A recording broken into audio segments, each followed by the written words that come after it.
un saludo a todos los que me ven aquí en la casa y los que van a estar en las redes sociales viéndonos. Hoy seguimos con nuestro catecismo de Heidelberg, ya vamos para el domingo 32 y hoy es un día en que mi esposa y yo estamos celebrando nuestro aniversario 17 y lo quise compartir con todos ustedes. Hace 17 años nos casamos por la iglesia y mi esposa abandonó su familia para venirse conmigo. A esta hora más o menos de la tarde estamos viajando desde su casa hasta la mía. Un viaje de lo más divertido, uno de los más divertidos que he hecho en mi vida. Bien, vamos a leer las preguntas. Hoy mis hijos se dieron cuenta de que puse las preguntas en la pantalla, en la pizarra principal, pero hay una razón de todo esto porque en la otra pizarra tenemos algo que vamos a usar casi a continuación. Bien, vamos a leer la pregunta. Ella lee la primera y yo leo la segunda. Puesto que somos librados de nuestra miseria por gracia a través de Cristo, sin ningún mérito nuestro, ¿por qué hemos de hacer buenas obras? Y la 87. ¿Se salvarán los que no se vuelven a Dios de su vida malagradecida e impenitente? Oramos. Gracias te damos, Señor. Te pedimos que bendigas esta clase, que nos des inteligencia a todos y sobre todo que nos ayudes a poner en práctica lo que vamos a hablar hoy, que es sumamente importante. En el nombre poderoso de Jesús, amén. Gracias, Señor. Bien. La clase pasada les decía de que no entendía bien la relación de tratar las llaves del reino después del sacramento. Y esta clase y la que viene, que vamos a estar hablando de buenas obras, no entiendo bien la relación entre buenas obras, llaves del reino y sacramento. Pero bueno, por alguna razón los hermanos quisieron poner buenas obras en este lugar. Yo creo que los hubiera puesto yo en algún lugar donde se hable de santificación, pero bueno, no importa, aquí está y vamos a hablar de esto. La primera pregunta nos dice: puesto que somos librados de nuestra miseria por gracia a través de Cristo, sin ningún mérito nuestro, ¿por qué hemos de hacer buenas obras? La pregunta es interesante porque da la impresión de que nosotros por medio de las buenas obras pudiésemos ser librados o ser liberados, ¿ya? O eso es la manera en que la pregunta se enuncia. Vamos a leerla de nuevo para que entiendan lo que estoy queriendo decir. Puesto que somos librados de nuestra miseria por gracia. Quiere decir, ¿qué significa por gracia? Significa como regalo, como don, ¿verdad? Sin ningún mérito nuestro, o sea, nuestros méritos no cuentan para ser liberados. Y ahora dice, ¿por qué debemos hacer buenas obras? Bueno, sí, después de haber sido liberados por gracia, sin mérito nuestro, todavía tenemos que hacer buenas obras. Se cae de la mata que nuestras buenas obras no están relacionadas con nuestra liberación. Y eso es una cosa que tenemos que dejar por sentado. Ustedes van a decir, bueno, ¿y de qué se trata todo esto? Bueno, vamos a verlo. Voy a borrar la primera pregunta, voy a borrar lo del aniversario y voy a ganar un poquito de espacio. Bien. Voy a volverlo a explicar, pero de otra manera. ¿Está el crayón negro? ¿El crayón negro ya no está aquí? ¿Nunca estuvo? Sí estuvo, ¿no? Así está aquí. Bien, vamos a explicarlo de otra manera. Cuando hablamos de otras religiones, no voy a estar lanzando piedras a nadie, pero La religión indígena. No, cuando hablamos de religiones, generalmente las religiones dicen que tenemos que tener fe más obras y esto es igual a salvación, ¿verdad? Eso es mal. Ese es mal, ¿verdad?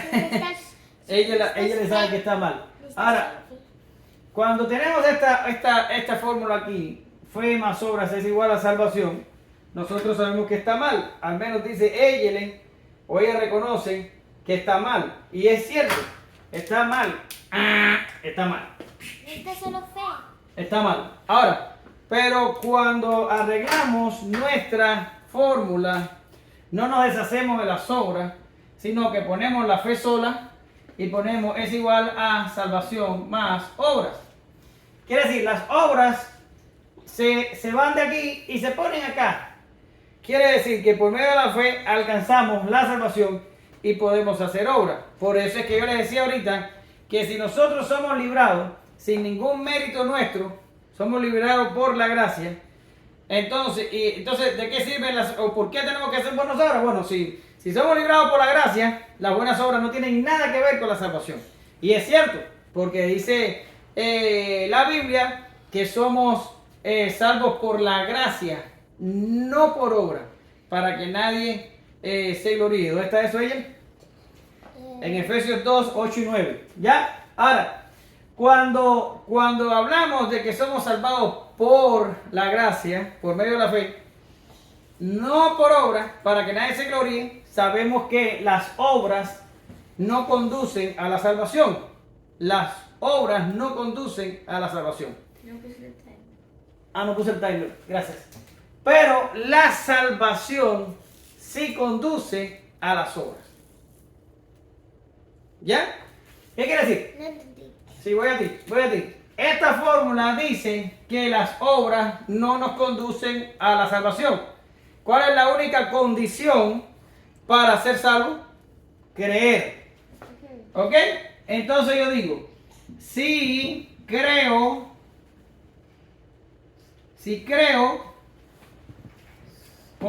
soy A ver. salvo. No. ¿Ya? Por supuesto que sí. Si Pero creo, son las obras, soy ¿no? salvo. Si creo, soy salvo.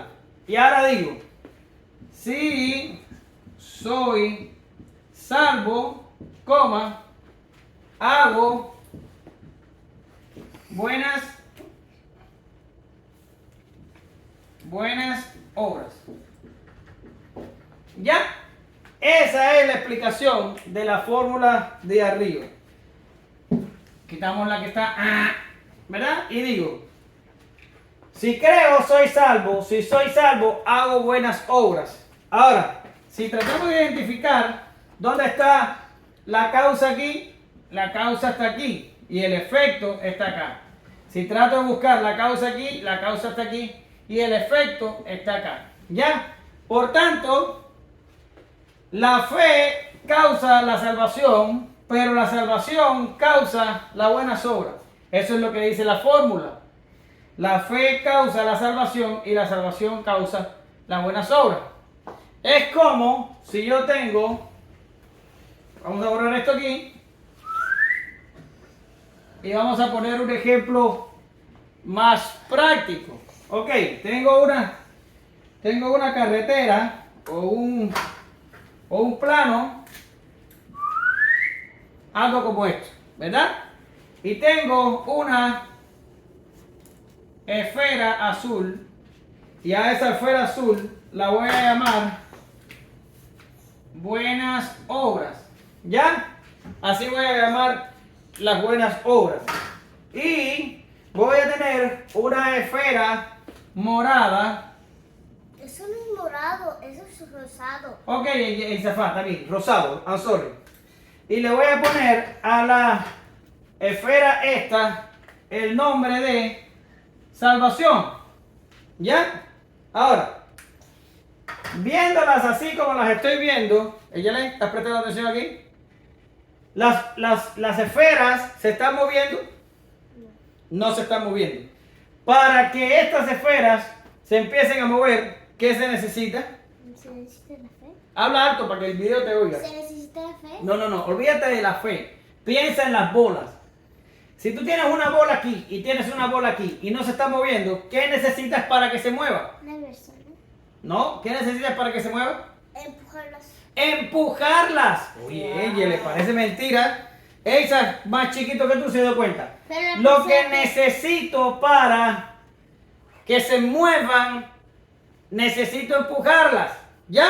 Entonces, siguiendo la línea de pensamiento de Asaph, entonces necesitaría una fuerza que actúe sobre la bola. Y a esa fuerza, ¿cómo la voy a llamar? La voy a llamar fe. ¿Ya? Y cuando empujo la bola de la salvación por medio de la fe, con suficiente fuerza, y se empieza a mover, ¿qué le va a hacer a la segunda bola? La voy a empujar. La va a chocar y la va a empujar, y las dos bolas se van a mover en la misma dirección. Vamos a poner aquí movimiento, movimiento. ¿Verdad que sí? Es como una mesa de billar. Tú le das con el palo a una bola y esa bola choca a otra bola y todas terminan moviéndose. Bueno, aquí la fuerza, la causa es la fe que va a accionar la salvación, pero la salvación inmediatamente va a chocar la bola o la esfera de las buenas obras y también se va a mover. Quiere decir que la salvación es efecto de la fe, pero es causa de las buenas obras y las buenas obras es efecto de la salvación. Por tanto, si una persona dice que es salvo, pero no tiene buenas obras, ¿tiene fe? No tiene fe. ¿Por qué razón? Porque si tuviera salvación, necesariamente debería tener buenas obras. Porque la bola de la salvación chocaría la de las buenas obras y la pondría también a rodar. Quiere decir, eso es el argumento de Santiago en su epístola. Él dice, si tú dices que tú tienes fe y no tienes obra, yo te digo que tu fe está muerta, porque si tú tuvieras verdadera fe, la verdadera fe provoca la salvación y la salvación provoca las buenas obras. Aunque en realidad eso de decir que la fe provoca la salvación tampoco es así, porque en realidad lo que provoca la fe y la salvación en sí es el nuevo nacimiento. Pero bueno, para niños vamos a dejarlo así para que se pueda entender lo de las buenas obras. ¿Lo ves? Ahora, por tanto, las buenas obras no es lo que causa la salvación, pero la salvación sí es lo que causa las buenas obras. Luego, cuando hay un observador externo y mira, tú no puedes saber si una persona es salvo o no, pero tú puedes evaluar sus obras. Y si sus obras son buenas, lo más probable es que sea salvo. Y digo lo más probable porque a veces las buenas obras pueden ser falsificadas. ¿Ya? A ver. Sí, pero no tenías que decirlo porque estamos online. Bien, entonces, pero la pregunta del catecismo iba más allá y vamos a volverla a leer. Y dice, puesto que hemos sido liberados, ¿por qué hemos de hacer buenas obras? Está diciendo por qué. Yo quise explicar esto, pero el por qué todavía no te lo enseño, Eyeli. El propósito de las buenas obras. Ok, la cosa sería, si las buenas obras no sirven para salvarnos, ¿para qué sirven? Ah, bueno, pues para eso tengo la próxima pizarra. Y lo que hice fue hacer un pequeño gráfico y mamá, me hace falta que te actives. Y por ejemplo, esas citas que están ahí, necesito buscarlas. Tú no, entre tú y Eyeli necesito buscarlas. Yo busco las dos primeras. Por ejemplo, Eyeli, yo las dos primeras ya no sé. las que yo marque con el negro son de mamá y las que yo no marque son de Eyeli. ¿Ya? Papi, ¿Qué? ¿les des más ayuda a mí? Ok, está bien. Entonces, 2 a mamá y 2 a ti. Y la primera de Pedro es mía. ¿Ya? Ahora, el propósito de las buenas obras, dice la confesión, que las buenas obras, el propósito de las buenas obras, por causa de la obra de Cristo en nosotros y con toda nuestra vida, quiere decir, nosotros debemos usar nuestra vida completa en hacer buenas obras, pero esto lo hacemos por causa de la obra de Cristo en nosotros. Hay 4 cosas que se convierten en la explicación del propósito de las buenas obras. O 4 cosas que nos dicen por qué el creyente tiene que hacer buenas obras. Porque todo con Dios tiene un propósito. ¿Ya? Ahora, antes de caer en el propósito, yo quiero leerles otro texto importante. Y dice 1 Pedro 2:5.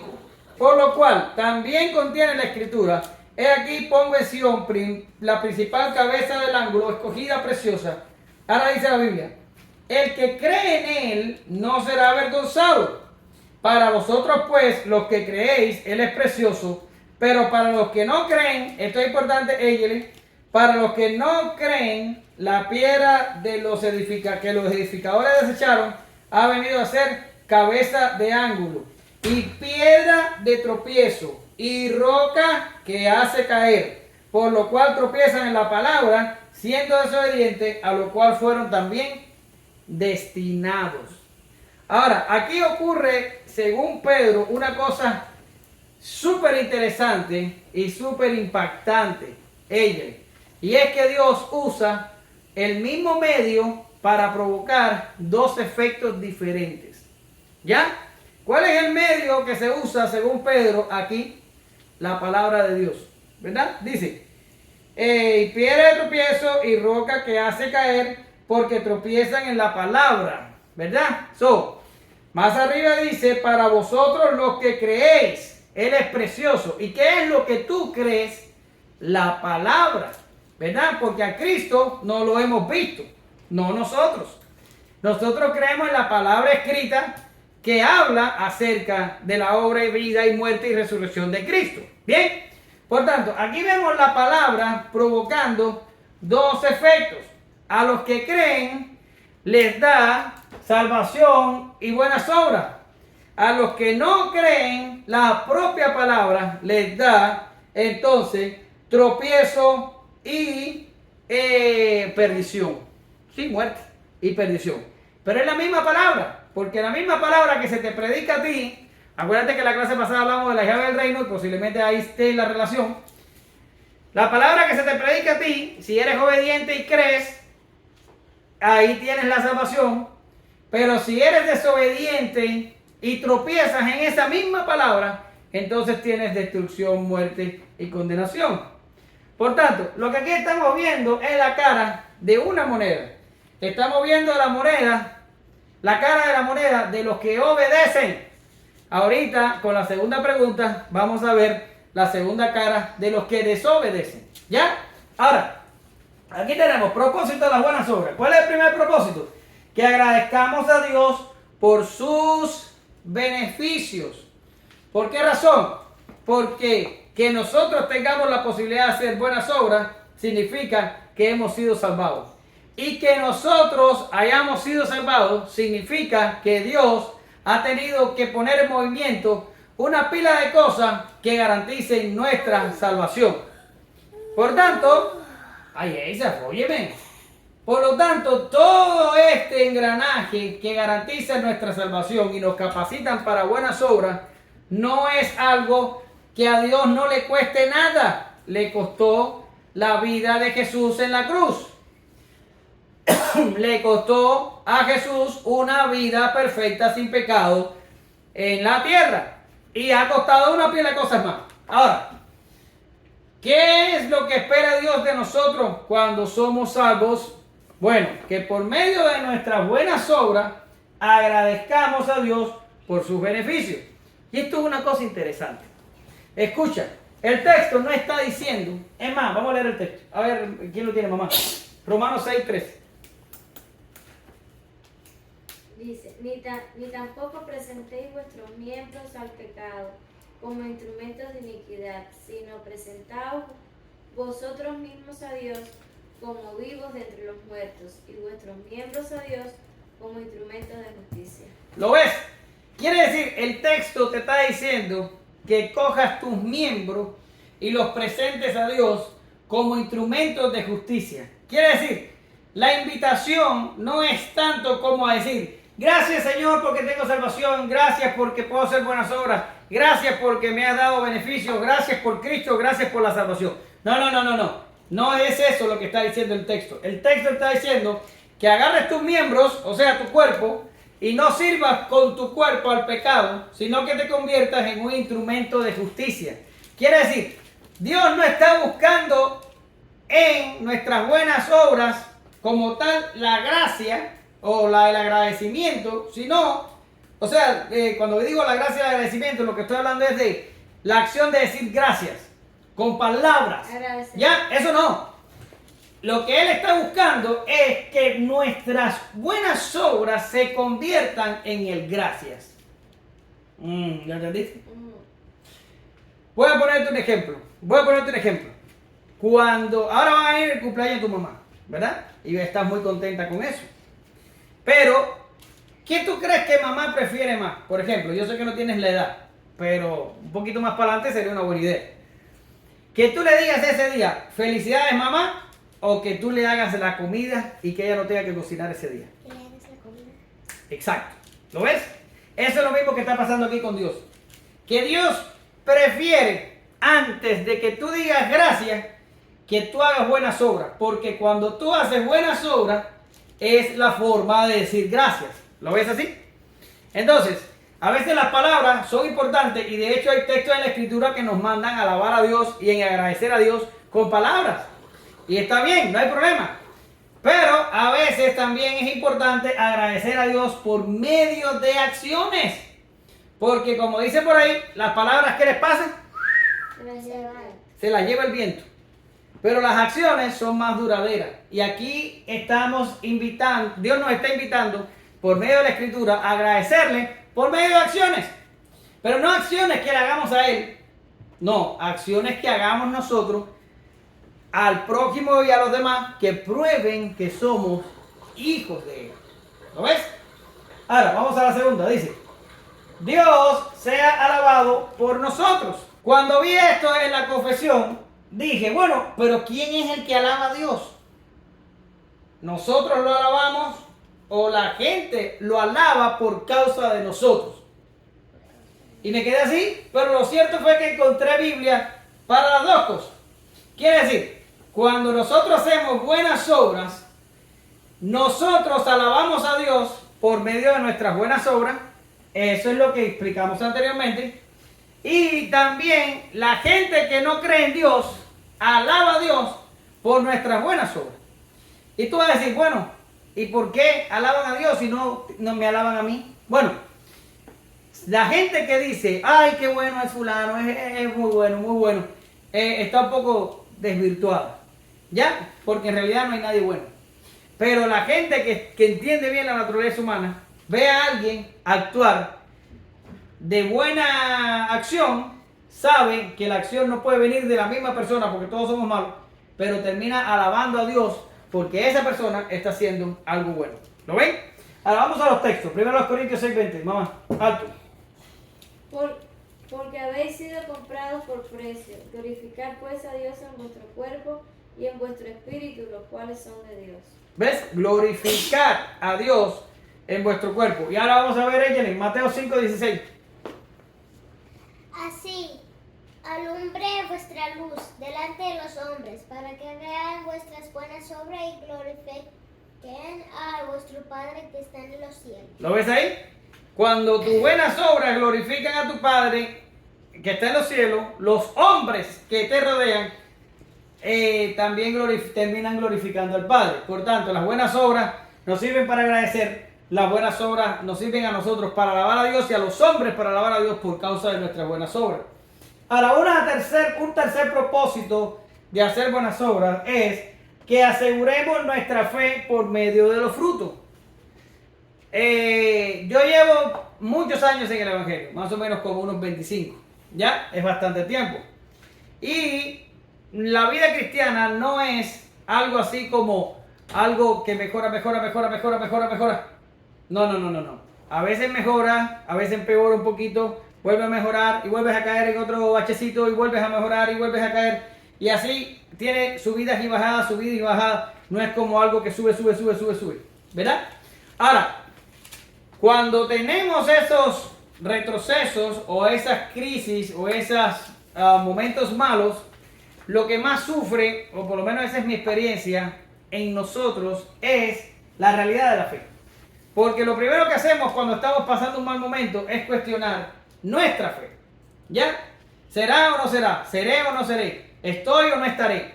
Y entonces eso nos hace dudar. Ahora, la Biblia dice que un propósito de las buenas obras es que nos aseguramos de nuestra fe. ¿Por qué razón? Porque el árbol se conoce por los frutos.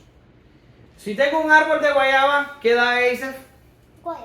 Guayaba. Si tengo un árbol de mango, ¿qué da Eisa? Mango. Por tanto, si yo tengo fe verdadera, ¿qué va a dar la fe verdadera?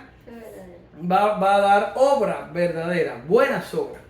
Por tanto, cuando yo hago buenas obras, hago la misma conclusión que hace la gente en la explicación anterior. Bueno, yo soy malo. Si yo estoy haciendo algo bueno, probablemente es porque Dios lo está haciendo él. Y si Dios lo está haciendo, probablemente Dios está en mí. Y si Dios está en mí, probablemente me esté santificando. Y si probablemente me esté santificando, entonces soy su hijo. Y en medio de la crisis, del dolor y de la depresión, puedo afincar mi fe sobre la base de mis propias buenas obras. ¿Lo ves? Y eso también lo puedo emplear a otros. Si veo a alguien peleando, cayendo y levantándose, pero dando buenos frutos, probablemente sea un buen árbol. Y eso es lo que dice el texto. Mateo 7, 17 al 18. Dice, así, todo buen árbol da buenos frutos, pero el árbol malo da frutos malos. No puede el buen árbol dar malos frutos, ni el árbol malo dar frutos buenos. Exacto. ¿Verdad? El árbol bueno da buenos frutos. El árbol malo da malos frutos. El buen árbol no puede dar malos frutos. Y el mal árbol no puede dar bueno. ¿Ya? Esto es una realidad. Ahora, el último propósito de las buenas obras, según la confesión, es que por medio de ser íntegros, atraemos a otros a la fe. ¿Verdad? Cuando somos hipócritas, pecadores, falsos, embusteros, la gente no quiere saber de nuestra fe. Pero si somos íntegros, obedientes y vivimos vida santa, esto puede convertirse en atracción para las personas que nos miran. Y estas personas se pueden acercar con curiosidad, pueden ser atraídas a estas personas por medio de nuestras buenas obras. Déjame leer el texto. Primera de Pedro 2:12. Dice así: manteniendo buena vuestra manera de vivir entre los gentiles, para que los que murmuran de vosotros como malhechores glorifiquen a Dios en el día de la visitación al considerar vuestras buenas obras. Por tanto, cuando tú en tu escuela das testimonio de que eres una hija de Dios y haces buenas obras, la gente glorifica a Dios por eso y se siente atraído por eso. Ahora, si tú te portas mal y das mal testimonio, entonces la gente va a decir, oye, si ella es cristiana, entonces yo no quiero ser cristiano. ¿Lo ves? Eso es algo lamentable de que pase. Según el timer, me quedan 7 minutos. Así que tranquila que termino ya pronto. Ahora, vamos a la última pregunta, que la dejé aquí, no por nada. Y dice, ¿se salvarán los que no se vuelven a Dios de su vida malagradecida e impenitente? Y es interesante. No me digas. Y es interesante porque la confesión habla de una vida malagradecida y habla de impenitente. Ahora, impenitente lo vimos en la clase pasada, ya sabemos lo que es. Es una persona que persiste en pecar y no se arrepiente. ¿Ya? Ahora, vida malagradecida. Está muy interesante que esté ahí. Yo sé que sí. Yo sé, a ver, ¿qué? Significa que tú no estás agradecido por nada y quieres más y más y más. Excelente, Eyre. Es una persona que no está agradecida por nada y quiere más y más y más. Ahora, mira esto. Dice, se salvarán los que no se vuelven a Dios, si no es que son malagradecidos y quieren más y más y más, y los que no se arrepienten de sus pecados. La confesión dice que no se van a salvar. Déjame darte la respuesta de la confesión para que lo veas, o del catecismo. Dice así. Dice, de ninguna manera. La escritura dice que ninguna persona impúdica, ninguna persona idólatra, adúltera, ratera, ninguna persona codiciosa, ninguna persona borracha, calumniadora, ladrona o similar heredará el reino de Dios. Ahora ahí lo voy a hacer solo. Pues sin querer vida malagradecida. Voy a hablar de esto un momentico, ¿verdad? Porque hay gente que piensa por ahí que toda la gente se va a salvar y que todos al final van a tener una segunda oportunidad. No va a ser así. Después de la muerte, ¿qué viene El juicio. El juicio. Después de la muerte viene el juicio. Y si no tienes a Cristo, no vas a salir muy bien en ese juicio. Pero ¿por qué vida malagradecida? ¿Por qué vida malagradecida? Porque un impío,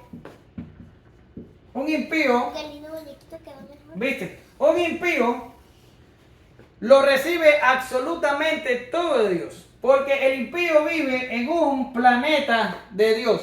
El impío vive en una atmósfera de Dios. El aire que está alrededor del impío le pertenece a Dios. Cuando respira, respira porque Dios se lo permite. El impío vive en un lugar donde hay plantas con frutos que también son de Dios. El impío recibe dones para poder ejercer su vida. Algunos son músicos, otros pintores, otros son gente inteligente que se dedican a ciencias y a otras cosas. Y todas estas cosas son dadas por Dios. Es más, voy a decirte más. Los átomos que forman el impío son de Dios. El universo completo es de Dios. ¿Un átomo? ¿Qué es un átomo? Eso te lo explico después, Esta es una clase de teología, no de física. Ahora, todo lo que está alrededor del impío, la esencia que lo forma y lo conforma, lo que lo identifica y le permite vivir, absolutamente todo es de Dios. Y una persona que no se vuelve a Dios, sino es que se va tras su propio egoísmo, tras su propia pretensión, tras sus propios caminos, es una persona malagradecida e impenitente. Malagradecida porque no reconoce todo lo que Dios le ha dado. Más. Y impenitente porque piensa que no tiene que rendirle cuentas a nadie de lo que hace. Esta persona, cuando muera, Se va al infierno. cuando muera, se murió. Y se vaya Infierno, al fuego. a la tumba, va a descubrir que la cosa no termina ahí, sino es que viene un juicio terrible y viene un castigo Se va para el fuego. eterno. ¿Ok? Ahora, eso es lo que nos da, lo que les pasa, o la terminación, o el resultado, esa es la palabra exacta de la que estaba buscando, de aquellos que viven para sí mismos. Así es como la Biblia lo llama.